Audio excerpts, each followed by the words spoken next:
Llama a las cosas por su nombre. Al amor dile fracaso. A las cosas que dijimos, llámalas solo esperanzas. La pasión que ayer vivimos, llámalo solo deseos de dos seres que se brindan sin pensar ni tener miedo. Llama a las cosas por su nombre. A los sueños fantasías que se escapan de la mente y que viven por momentos. Y al dolor que hoy sentimos, llámalo triste nostalgia que se convierte en martirio cuando existen sentimientos. Tú vivirás en mi memoria como ayer, apagado el encanto de las horas.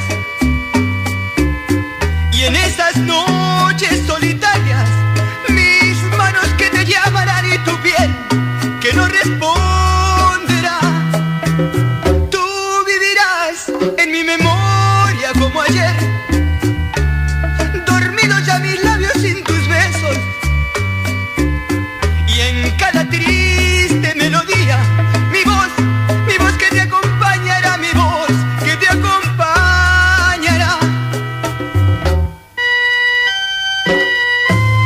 Por eso, muchacha, en esas tardes cuando aquieta su andar el río, yo sueño que vienes dulce compañera, en cada ola viajera con tu cabellera flotando en el viento.